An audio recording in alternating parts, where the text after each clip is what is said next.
21वीं सदी में किसी मुल्क की तारीख का मेयार सिर्फ फौजी कुव्वत से नहीं नापा जाता। आज जो जियो इकोनॉमिक असर रसूख, तजारती रास्तों, बंदरगाहों, रेल नेटवर्क्स और इलाके कनेक्टिविटी ही किसी मुल्क की स्ट्रेटेजिक अहमियत तय करते हैं।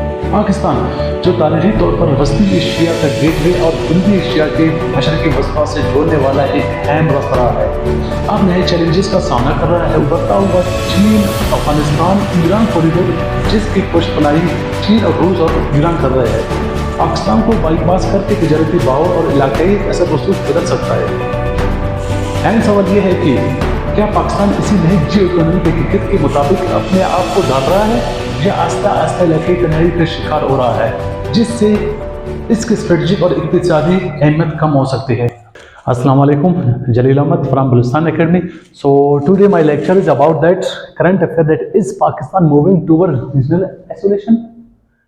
ये हमारे करंट अफेयर के एक और एपिसोड का एक और लेक्चर है, जो कि खास कौन सी फैक्टर्स है जो कि पाकिस्तान रीजनल जो कि वो आइसोलेशन का शिकार हो रहा है।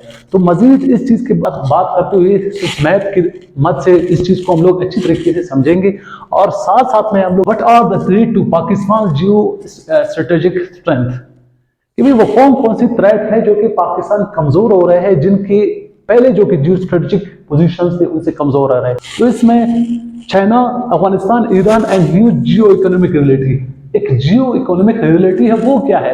अब इसका क्या करेंगे, फर्दर पूरा आज करेंगे किस चीज के मैप के जरिए से। उसके बाद चेंजिंग ग्लोबल पॉलिटिक्स, इसी के यहाँ अगर आ जाता है कि इस Pakistan moving towards regional isolation, तो ये है कि चेंजिंग ग्लोबल पॉलिटिक्स, कि ग्लोबल पॉलिटिक्स में पूरा दुनिया की जो सियासत है उसमें क्या क्या चेंज आ रहा है। तो सबसे पहले अगर देखा जाए तो world geo politics to geo economic, जो कि पूरा वर्ल्ड है वो किससे, जियो पॉलिटिक्स से ट्रांसफर हो रहा है किस चीज में, जियो इकोनॉमिक से। पहले तो पॉलिटिक्स थे, अब वो जियो पॉलिटिक्स से जियो इकोनॉमिक, पॉलिटिक्स से जियो इकोनॉमिक की तरफ जा रहे हैं। वो किस तरीके से, अब इस मैप पे आप लोगों को बताऊंगा।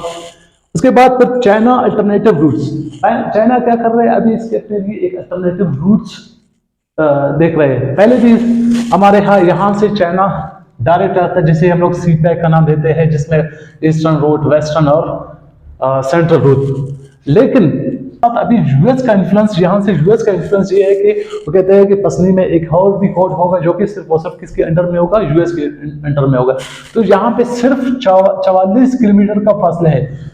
ऊपर ग्वादर पोर्ट है और इस तरफ पसनी पोर्ट है, जो कि अब आपके यूएस यहाँ आना चाहते हैं। तो यहाँ पे सिर्फ 40 किलोमीटर की फासला है, तो यहाँ पे चाइना को बहुत बड़ा मुश्किलात का सामना होगा। तो इसीलिए यही पॉलिटिकल कंसिस्टेंस की वजह से चाइना कोशिश कर रहा है कि एक और अल्टरनेटिव रूट देख रहा है, जिस तरह यहाँ से एक रूट अब तलाश किया है चाइना ने, जिसे कहते हैं वाखान कॉरिडोर। वाखान ये जो टिप है, ये अफगानिस्तान का टिप है, जो कि यहाँ से सिर्फ और सिर्फ 13 किलोमीटर है, बल्कि 360 किलोमीटर अफगानिस्तान से लेकर चाइना बॉर्डर तक। ये टिप को, ये रूट को कहते हैं वाखान कॉरिडोर, वाखान कॉरिडोर। अभी यहाँ से अफगानिस्तान बिल्कुल पे ईरान से यहाँ से बिल्कुल चाबहार विद बंदर अब्बास, इस रूट को अब कहते हैं कि ईरान अफगानिस्तान चाइना कॉरिडोर। अब नया इसमें जो खासकर न्यूज में यही चल रहा है कि ये न्यूज क्या पाकिस्तान को आइसोलेशन का, रशिया इन्फ्लुएंस सेंट्रल एशिया, जो कि रशिया का क्या इन्फ्लुएंस है सेंट्रल एशिया में। ऊपर आपका रशिया है, रशिया का क्या इन्फ्लुएंस है, रशिया ये चाहता है कि उनका जो ट्रेड डायरेक्ट ताजिकिस्तान से, उज्बेकिस्तान से, किर्गिस्तान, तुर्कमेनिस्तान, ताजिकिस्तान, अफगानिस्तान से, यहाँ से डायरेक्ट फिर अफगानिस्तान से ओके ईरान बिल्कुल वार्म वाटर तक उनकी ट्रेड हो। लेकिन यहाँ पे यूएस नहीं चाहता है कि रशिया का एक्सेस अरबियन सी तक हो। इवन तो चाइना तो आ गया है, लेकिन अभी सिर्फ और सिर्फ रशिया को नहीं चाहता है।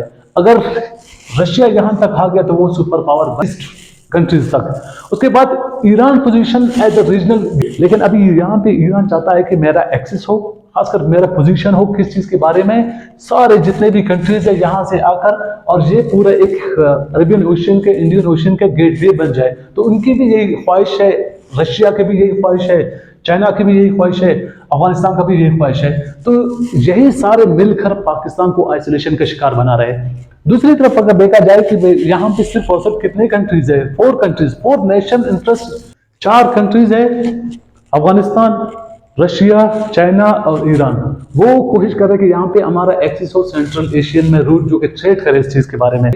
What is China Afghan Iran corridor?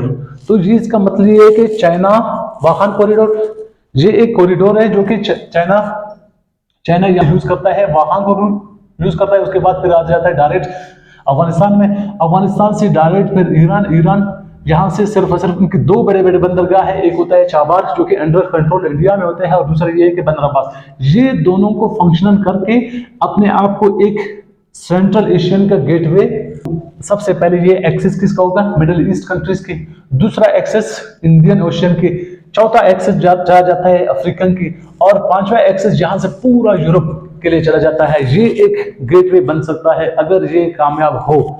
जो कि ये कॉरिडोर की क्या मकसद है, क्या ऑब्जेक्टिव्स है? चाइना यही चाहता है कि अपने लिए एक अल्टरनेटिव रूट देखे ताकि उनकी साजो सामान डायरेक्ट अरेबियन ओशियन तक। सीपैक के लिए उनके लिए बहुत बड़ा मसला है, खासकर सियासी लेवल पे देखा जाए, टेररिज्म के हवाले से देखा जाए, उनके लिए बहुत बड़ा मसला है। यूएस नहीं चाहता है कि सीपैक कामयाब हो, तो ये बहुत बड़ा मसला है। तो अब कोशिश कर रहा है चाइना के एक अल्टरनेटिव वे यूज करता है जो कि वहां से लेकर अफगानिस्तान से लेकर ईरान बंदर अब्बास, चाबार, फिर अपने ट्रेड को मजीद डिवाइड करेगा कहाँ? इंडियन ओशियन, अरब कंट्रीज और यूरोप, फिर अफ्रीकन कंट्रीज। तो अब यहाँ पे उनके लिए बहुत बड़ी आसानी हो गई। लेकिन इवन तो ईरान पे भी बहुत ज्यादा सैंक्शन है अमेरिका की तरफ से। दूसरा ये चाहता है कि transfer Afghanistan transit route. Afghanistan कोशिश कर रहा है कि भाई जो ट्रांजिट रूट है मैं खुद एज एक ट्रांजिट रूट बनूं। वैसे तो ट्रांजिट रूट कौन है? पाकिस्तान है। पाकिस्तान ट्रांजिट रूट है। जो भी सेंट्रल एशियन की चीजें आ जाते हैं डायरेक्ट पाकिस्तान फिर कराची से ग्वादर से, यही से वो मजीद शिप्स में चले जाते हैं, मजीद वो डिवाइड करता है अपने ट्रेड को फर्दर।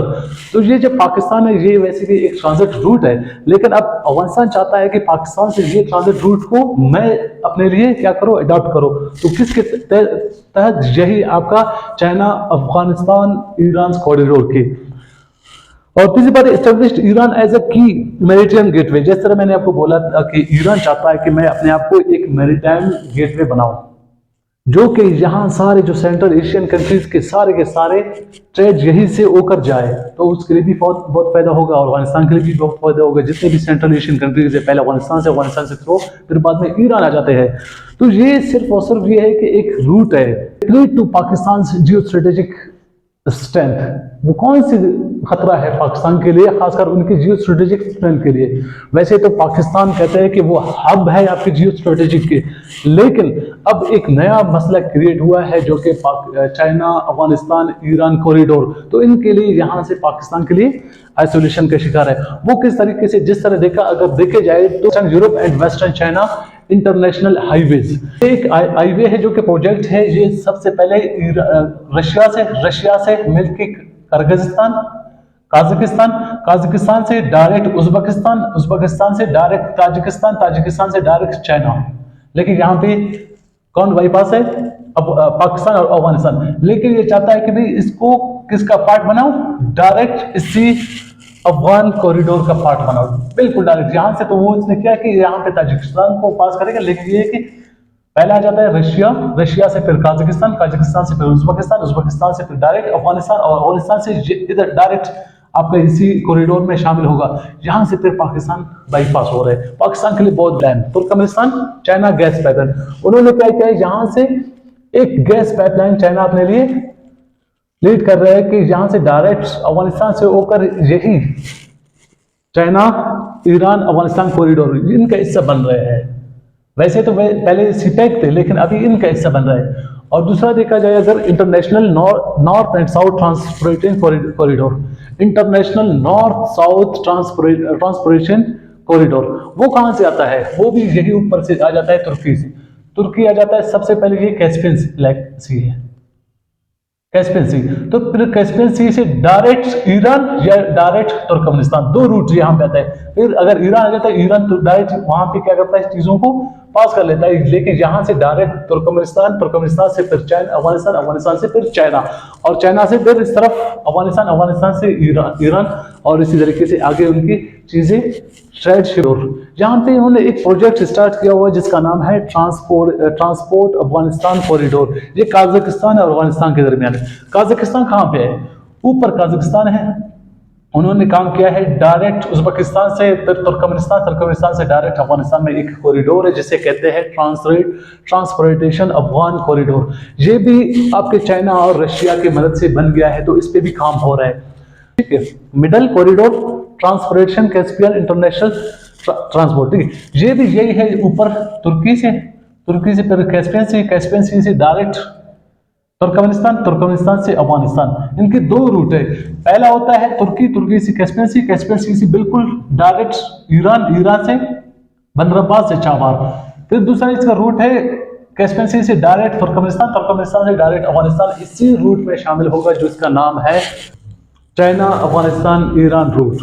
तो इस तरह अगर देखा जाए तो ये पूरा दुनिया में, पूरे ग्लोब में एक किस्म का शिफ्ट हो रहा है। ठीक है, पहले तो वैसे भी जियो पॉलिटिक्स था, अब जियो पॉलिटिक्स के साथ साथ अभी क्या हो रहा है, जियो इकोनॉमिक की तरफ जा रहा है। आपका जियो पॉलिटिक्स जियो इकोनॉमिक की तरफ जा रहा है। किस तरीके से जा रहा है? ये सामने सिर्फ और सिर्फ रूट है, प्रोजेक्ट्स है, जिधर आपकी गैस पाइपलाइंस है। और यही अगर इस चीज को देखा जाए तो यहां से आपका पाकिस्तान बाईपास हो रहे हैं, तो पाकिस्तान के लिए बहुत बड़ा मसला आगे होगा। जिस तरह आपका बलूचिस्तान बॉर्डर ये इफेक्ट होगा, और इनके साथ साथ KPK ये ज़्यादा इफेक्ट होंगे, तो बेरोजगारी ज़्यादा होंगे, बॉर्डर पे कोई काम नहीं होंगे। तो इस तरीके से आपके लिए नेशनल डिसइंटीग्रेशन का खतरा होगा, आपकी सिक्योरिटी का खतरा होगा, आपकी इकोनॉमी का खतरा होगा, आपकी पॉवर्टी ज़्यादा बढ़ जाएगी, आपकी एम्प्लॉयमेंट ज़्यादा होगी। तो ये सारे के सारे इंटेंशन सिर्फ और सिर्फ पाकिस्तान के लिए क्रिएट होगा अगर ये कामयाब हुआ। तो अगर ये जो अफगानिस्तान ईरान चाइना कॉरिडोर अगर ये